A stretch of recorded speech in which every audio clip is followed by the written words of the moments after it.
Oi pessoal, eu sou André Basílio da página O Brasil de Fora do Brasil. Nos últimos 3 anos, mais de 350 mil empresas fecharam as portas no Brasil. Em meio a toda essa turbulência, muita gente querendo até intervenção militar para tirar do poder todos os bandidos políticos que existem, chegamos aqui na época de eleições 2018. E junto às eleições, uma dúvida que está na cabeça de muitos brasileiros: votar ou não votar nessas eleições? Este vídeo é exatamente para isso, para tentar desmistificar esta questão e tentar dar uma orientação aos indecisos. Bom, muita gente quer aí uma intervenção e fica sem saber qual caminho seguir, né? Intervenção ou eleição? E a gente vai tentar responder isso aqui. Bom, quais são as certezas no horizonte quanto à intervenção? Haverá intervenção antes das eleições? A resposta é não. Por quê? Porque o general Mourão é vice do Bolsonaro. Só haverá possibilidade de intervenção se caçarem a chapa do Bolsonaro. Isso é até uma coisa que o STF, junto com o TSE, estão tentando fazer. Se vocês pesquisarem aí no Google, vocês vão ver algumas matérias jornalísticas a respeito disso. Só que, se eles fizerem isso, a intervenção militar vai acontecer, tá? Então eu duvido muito que o STF e o TSE tenham coragem de fazer isso neste momento. Haverá intervenção após as eleições? Poderá haver se for constatada fraude nas eleições, tá? Mas isso é após as eleições. E até lá, nós vamos ficar de braços cruzados ou nós vamos fazer alguma coisa? Para anular uma eleição, quantas urnas precisariam ser danificadas? Porque tem essa ideia também. Algumas pessoas já deram ideia aí de destruir urnas eletrônicas para tentar invalidar as eleições e para que então tivesse uma intervenção para tirar todos os políticos bandidos do poder e tal. Porém, a questão é o seguinte: precisaria de danificar mais da metade das urnas eletrônicas. Quantas urnas eletrônicas tem no Brasil? São cerca de 600 mil urnas eletrônicas. Isso necessitaria de 300 mil pessoas espalhadas em todos os cantos do Brasil, dispostas até a serem presas para poder estar tentando danificar uma urna eletrônica. O próprio autor da ideia já fez um vídeo falando que, já desistindo da ideia, já mostrando aí que isso aí é algo praticamente impossível, né? Então, o que nos resta? Quais são as incertezas no horizonte quanto à eleição? Bom, a primeira coisa é que os partidos políticos existentes no Brasil são praticamente todos de esquerda. Outra coisa é em relação às urnas eletrônicas fraudáveis utilizadas no Brasil. E um terceiro ponto é o quociente eleitoral. O quociente eleitoral é aquele responsável pela eleição daquelas pessoas que você não queria eleger, tá? Não confundam o quociente eleitoral com o voto na legenda. São duas coisas distintas, tá? O quociente eleitoral é a própria fraude nas eleições, tá? As nossas eleições, o nosso sistema eleitoral tem esse quociente eleitoral que é algo assim, é uma aberração tão grande, tá? E por estar na lei passa a ser legítimo. Mas o quociente eleitoral é responsável por eleger 93% dos deputados.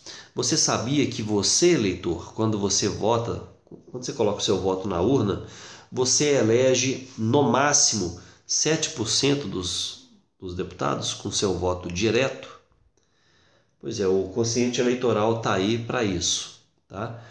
Funciona da seguinte forma: um deputado, vamos supor que para um tal partido o deputado precisa de 50 mil votos para ser eleito, mas esse deputado conseguiu 500 mil votos. Sabe o que acontece? 50 mil fica para ele, os outros 450 mil vão eleger outros 9 deputados que você nem sabe quem são. E isso é graças ao quociente eleitoral, tá? Que o nosso sistema eleitoral brasileiro, ele é fraudulento desde a sua própria concepção, especificamente por conta disso aqui, tá?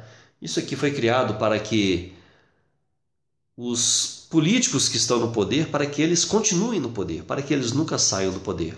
Você vota em outro, mas o voto daquele outro acaba indo para aquele que já estava lá e você acaba elegendo as mesmas pessoas, tá? Então, isso é o quociente eleitoral, essa aberração jurídica eleitoral que existe no Brasil. Então, as incertezas que nós temos, né, as coisas contra a vontade do povo, é isso aqui, tá? Vamos continuar. E quais são as certezas no horizonte quanto à eleição? A única certeza que a gente tem é que os esquerdistas, que nem sabem que as urnas eletrônicas são fraudáveis, que não sabem nada de quociente eleitoral, né? E que não estão nem aí para nada, e eles votarão em massa para elegerem candidatos de esquerda. Esta é a única certeza que a gente tem, tá? Qual o caminho a seguir? Nós vamos aguardar a intervenção acontecer? Nós vamos anular o voto? Ou nós vamos votar na direita? O que acontece se a gente aguardar a intervenção acontecer? Os esquerdistas votarão em massa e elegerão outro presidente de esquerda, além de vários deputados, senadores e governadores esquerdistas. Ou seja, o Brasil continua da mesma forma como está ou pior. É daí para pior. Consequência da escolha. E se você anular o seu voto, o que acontece? Pessoal, a mesma coisa. Os esquerdistas votarão em massa e elegerão outro presidente de esquerda, além de vários deputados, senadores e governadores esquerdistas. E se a gente votar em candidatos da direita?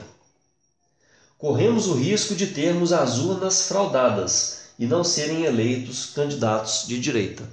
A gente corre esse risco, tá? Porém, temos também uma mínima chance de elegermos candidatos de direita caso a esquerda não consiga fraudar tantas urnas. E se ninguém votar? E se todos anularem seus votos, as eleições serão anuladas? Não. Se ninguém votar, mas o próprio candidato votar nele mesmo, as eleições são válidas e ele se elegeria com apenas um voto. O próprio voto do candidato daria validade nas eleições. Não confundam votos nulos com votos anulados. As eleições somente são anuladas caso um candidato que tenha se tornado inelegível receba mais de 50% dos votos. Vou dar um exemplo. Vamos supor, o candidato Jair Bolsonaro, vamos supor que já está com o nome dele na urna e depois, antes das eleições, aí o TSE resolva tornar o candidato Jair Bolsonaro inelegível. E mesmo assim, mais da metade da população vote nele, ele tem mais de 50% dos votos. Nesse caso, as eleições são anuladas. É nesse caso, tá? Se mais da metade da população votar voto nulo, não anula as eleições. Tá bom? No Brasil, somente em 2018, mais de 50 cidades tiveram novas eleições. Pesquisem para vocês verem. Isso é a anulação, né, da eleição, e faça então uma nova eleição no local. Vamos continuar aqui. A contagem dos votos é confiável? Não, de forma alguma. Inclusive, não existe recontagem unitária dos votos no sistema eleitoral brasileiro. Se tiver ocorrido fraude na urna, só podemos recontar os totalizadores já fraudados de cada urna. É o seguinte, quando uma urna é fraudada, quando o voto é fraudado, aquele voto já é trocado, né? Você votou no candidato e esse voto vai para outro candidato imediatamente. Tá? Então a fraude já é feita dentro da urna. Depois que a fraude foi feita, a urna eletrônica emite o totalizador, com todos os votos para cada candidato. Aquele totalizador, num caso de uma urna que foi fraudada, aquele totalizador já está fraudado. E é esse totalizador já fraudado que é enviado para o TSE. Então, não existe recontagem unitária dos votos. Por exemplo, tem lá 1000 votos para um certo deputado, por exemplo, ou para um certo candidato a presidente. Não tem como você saber, você pegar unitariamente cada voto colocado na urna e recontar um por um para ver se um por um daqueles 1000. Tá? Isso não existe no sistema brasileiro. Existe só nos 5% das urnas que tem o voto impresso. Tá? Existe também em países onde as pessoas vão lá e votam na cédula de papel, que é o mais seguro, né, para evitar fraudes. E não gasta recursos tecnológicos caros e tudo mais para poder fazer o voto eletrônico, né? Então, não existe recontagem unitária dos votos no sistema eleitoral brasileiro. A recontagem é só de totalizadores. Se o totalizador está fraudado, é uma recontagem de algo que já está fraudado. Tá? Esse é mais um problema jurídico das eleições no Brasil. Mas vamos continuar. Todas as urnas utilizadas no Brasil são fraudáveis? Sim. Todas as urnas eletrônicas utilizadas no Brasil são fraudáveis. Outra pergunta, todas as urnas são fraudadas? Bom, não se pode afirmar isso. O que já foi comprovado são diversos indícios de fraude em diversas urnas eletrônicas. Tá? Mas você dizer que todas as urnas são fraudadas, isso aí não se pode dizer. Inclusive, quem quiser pesquisar mais a respeito disso, procure na internet por vídeos da Maria Aparecida Cortis. Ela é especialista em processos eleitorais eletrônicos e ela tem vários vídeos com denúncias dela, tá? Ela mostrando exatamente o que realmente acontece nas eleições no Brasil. É mais fácil para um hacker fraudar votos brancos e nulos ou votos de algum candidato? Bom, na verdade, a facilidade é a mesma, tá? Mas a fraude fica mais encoberta quando são fraudados os votos nulos e brancos, pois não haverá pessoa alguma para reclamar a ausência do seu voto. Vou te dar um exemplo. Você votou no candidato A e esse candidato A não saiu lá no relatório final da urna eletrônica. Então, se esse voto foi fraudado, foi passado para outro candidato, então quem votou naquele candidato e que não viu o nome dele lá no final, no relatório final da urna da sua sessão, vai dar o grito, não vai? Ok. Agora, vamos supor que a pessoa votou nulo. No final, no relatório, vai ter lá a quantidade de pessoas que votou nulo ou que votou branco. Vai estar tudo misturado. Vai ter um totalizador de votos brancos e votos nulos, né? O seu, você vai pensar assim, o meu deve ser um desses aqui. Mas e se não for? Né? Se fraudaram o seu voto nulo ou se fraudaram o seu voto branco, você vai ficar sabendo que fraudou? Não. Ok? Então, uma fraude eleitoral, para ela acontecer, fica mais encoberto se o eleitor votou branco ou nulo, tá? Se a pessoa votou em algum candidato específico, aí já é mais complicado, né? Porque a pessoa pode dar o grito, pode reclamar e pode vir a público, igual já veio a público há alguns anos atrás, com essas mesmas urnas eletrônicas que vão utilizar agora, ok? Conclusão: votar em branco ou nulo é a sua pior opção num país que utiliza urnas eletrônicas fraudáveis. Não é à toa que ditadores comunistas, odiados pela sua população, são eleitos repetidas vezes com essas urnas eletrônicas fraudáveis. Vou dar um exemplo aqui. O caso do Nicolás Maduro, presidente da Venezuela. Ele foi reeleito este ano com a quantidade de 68% dos votos.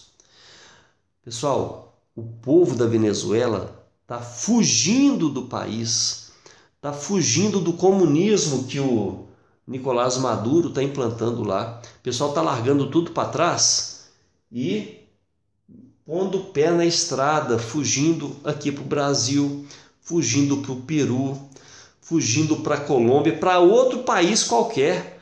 O pessoal está largando casa, largando tudo, está saindo com a roupa do corpo, carregando mais poucas coisas, largando tudo para trás. Imaginem esse tanto de gente, né? Milhares de pessoas todos os dias fugindo do país.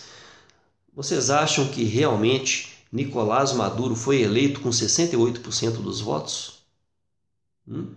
Inclusive, a empresa que instala os programas aqui no Brasil, que é a Smartmatic, ela é uma empresa venezuelana, ok? Lá da Venezuela. E, inclusive, também, o TSE fez uma licitação esse ano, que colocou no edital, deu uma permissão para passar para a Smartmatic o código criptográfico das urnas eletrônicas brasileiras. Sabe o que é isso? É assim, a senha global, para eles poderem fazer o que eles quiserem, tá? Isso é um crime à soberania nacional, principalmente quando você coloca para um estrangeiro saber dados confidenciais de urna eletrônica, passando para eles assim a chave mestra para eles poderem fraudar o que eles quiserem, tá? O TSE já foi denunciado, só que, né, no Brasil nada vai para frente, tá? Pesquisem sobre essa denúncia da chave criptográfica que o TSE passou para frente, né? Pelo menos colocou no edital lá que iria disponibilizar para a empresa vencedora do edital. Pesquisem, pessoal. Análise estratégica. Nas eleições de 2014, 30% dos eleitores votaram em branco, nulo ou simplesmente não votaram, não foram às urnas. 30% dos votos de 135 milhões de eleitores correspondem a 40 milhões de votos que conseguiriam mudar os rumos de qualquer eleição, principalmente se a esquerda não conseguir fraudar tantas urnas. Se as pessoas de direita não votarem, a esquerda vai ganhar. Se a direita votar, ela tem uma chance de não haver fraude e seu voto ser computado corretamente. Se a direita votar em massa, temos chance de tirar a esquerda do poder. Resumo: se não votarmos, já perdemos.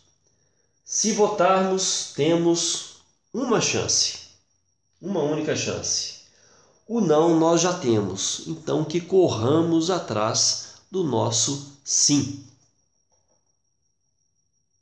Conclusão: se você quer um horizonte próspero para o seu país, longe do comunismo, vote em candidatos patriotas da direita conservadora.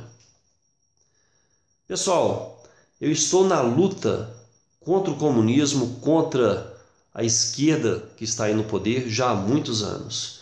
E eu fui convidado para concorrer ao cargo de deputado federal por Minas Gerais e resolvi aceitar esse desafio, né? Lutando por um país digno, sem Foro de São Paulo e sem comunista, pelo Partido Patriota. Bom, para quem não me conhece, eu fui o autor da denúncia do caderno de teses do PT. Esse caderno de teses é um documento do PT, tá? Intitulado Um Partido para Tempos de Guerra, e que no final desse documento, que eu encontrei dentro do servidor do PT, ele mostra um plano totalitário de poder, né? Que é parte da implantação do comunismo. Vamos ouvir aqui um pouquinho? Boa noite, pessoal. Eu tenho uma denúncia gravíssima para fazer para vocês. Olha só. Partido dos Trabalhadores, 5º Congresso Nacional, Caderno de Teses. Um Partido para Tempos de Guerra. Salvador, Bahia, 11 a 13 de junho de 2015. E vocês se lembram desse vídeo? Pois é, sou eu que estou nesse vídeo aí. Bom, eu também fui ao TSE, tá? Eu entrei com uma documentação exigindo a cassação do PT e de todos os demais partidos membros do Foro de São Paulo, porque a própria legislação brasileira, ela proíbe que partidos brasileiros estejam submissos, né, estejam subordinados a entidades estrangeiras. E a própria lei eleitoral fala que, num caso disso estar acontecendo, que o registro do partido tem que ser cassado, que o partido tem que ser extinto. Então eu entrei com as provas disso lá no TSE para poder exigir a cassação de todos os partidos membros do Foro de São Paulo. Eu sou André Basílio, da página do Brasil, de fora do Brasil. Eu estou aqui no Tribunal Superior Eleitoral. Eu acabei de protocolar aqui um pedido de cassação do registro civil e dos estatutos de vários partidos políticos, por eles estarem ilegais no Brasil. São eles o PT, PSB, PPS, Partido Pátria Livre, PCB, PCdoB e PDT. São todos partidos membros da Organização Internacional Foro de São Paulo. Bom, vamos passar para frente aqui. Enfim, eu já fiz mais de 1000 denúncias na internet, tá? Tem mais de 1000 vídeos meus. Quer dizer, tinha, né? Porque minha página ela foi bloqueada, foi tirada do ar, né? Mas esse aqui, por exemplo, é mais um vídeo que eu fiz, que também teve milhões aí de visualizações. Um vídeo que eu fiz aí semana passada, denunciando que em Cuba estão dizendo que o Lula foi o grande vencedor no debate dos presidenciáveis. Olha a mentirada. Vamos ver aqui? Sabe a notícia que está rolando em Cuba? Estão falando lá, em todos os jornais, que Lula foi o vencedor no debate dos candidatos a presidente no Brasil. Lula sai vencedor, apesar da sua ausência no primeiro debate presidencial. Lula, o grande vencedor na noite de debates. Lula, grande vencedor em noite de debates, opina colunista. Bom, é isso aí, né? Comunista, as 3 coisas que comunistas mais sabem fazer é mentir, roubar e matar. Bom, eles tentam nos calar o tempo todo, né? Essa aqui é a página O Brasil de Fora do Brasil, que tinha lá mais de 500 mil de seguidores, né? E num belo dia a gente recebeu essa mensagem aqui, né? Dizendo que a nossa página foi unpublished, né? Despublicada, né? Traduzindo aí ao pé da letra, na verdade foi tirada do ar, tá? Um belo dia eles tiraram a nossa página do ar. Em seguida passou a aparecer essa mensagem: sua página foi tirada do ar, né? O Brasil de Fora do Brasil, a página foi unpublished, né? E depois de mais pouco tempo apareceu isso aqui: esta página não está disponível. O link que você seguiu pode estar quebrado ou a página pode ter sido removida. Aqui o endereço www.facebook.com/O Brasil de Fora do Brasil. Hoje nós temos outra página, né? Acabamos criando uma segunda página, que é o Brasil de Fora do Brasil 2. É o mesmo link, tem o número 2 aqui no final. Agora a gente está aí com um pouco mais de 200 mil seguidores. Enfim, por que tentam tanto me calar? Bom, porque eu denuncio a esquerda comunista, sou contra regalias para políticos, sou contra a podridão do STF e sou a favor de pena de morte para políticos corruptos. Eu estou nessa luta, gente, pelos meus filhos que ainda nem existem, né? Tenho muita vontade de formar minha família, tá? De ter diversos filhos, só que no Brasil de hoje eu não tenho vontade nenhuma de ter esses filhos aqui, tá? Do jeito que o Brasil é hoje. Então eu criei um lema que é o seguinte: ou eu mudo o Brasil ou eu me mudo do Brasil, para poder criar a minha família num lugar digno, né, num local decente. A minha luta é pelos meus filhos e pelos filhos de vocês.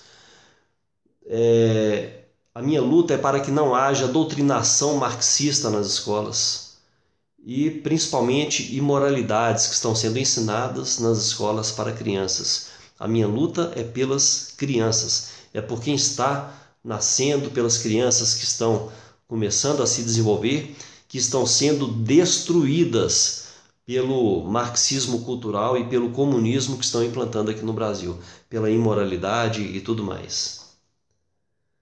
Então quero um Brasil digno para não só a minha família, mas para a família de todos vocês. Bom, e eu não entrei nessa, né, de me candidatar a deputado federal interessado em dinheiro. Tá? Tanto que aqui agora eu faço um compromisso público de doar, né, metade do meu salário líquido todos os meses para uma entidade da APAI. Tá? Como eu sou daqui de Minas Gerais, eu vou fazer a doação a cada mês para uma APAI de uma cidade diferente. Tá? Eu já namorei com uma mulher que tem um filho com síndrome de Down. E eu tenho uma prima também, que é uma irmã para mim, que ela tem 2 filhos autistas, 2 filhos gêmeos, né? Imagine você nascer 2 filhos, né, gêmeos e os 2 autistas. Pois é, essa é minha prima Cíntia, lá de Luz, Cíntia Basílio, uma pessoa assim magnífica, excelente, lutadora, que leva tudo com naturalidade, com maestria. O marido dela também, Niraldo, pessoa mais que espetacular. São uma família assim de exemplo.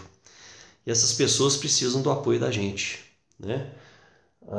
A família APAI precisa do nosso apoio. Eu já doei diversas vezes para a APAI e faço esse compromisso agora, né, de doar metade do meu salário para entidades da APAI. Eu tenho uma tia, essa prima minha Cíntia, ela mora na cidade de Luz, Minas Gerais. Inclusive eu tenho uma tia na mesma cidade, tia Dalva, que ela foi uma das fundadoras da APAI lá de Luz, né? Inclusive no ano passado, o jornal já está até meio amarelo aqui, né? Um pouquinho velho. No ano passado, a tia Dalva, que é essa aqui, ela foi homenageada pela APAI lá de Luz.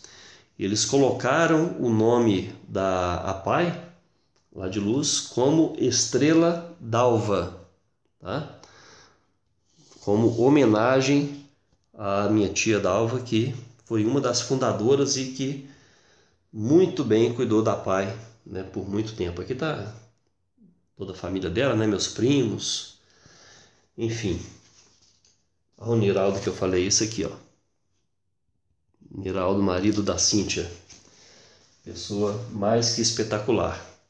Então, pessoal, eu faço esse compromisso público que eu vou registrar em cartório e cada mês eu vou fazer a doação, né, a uma APAE de uma cidade diferente.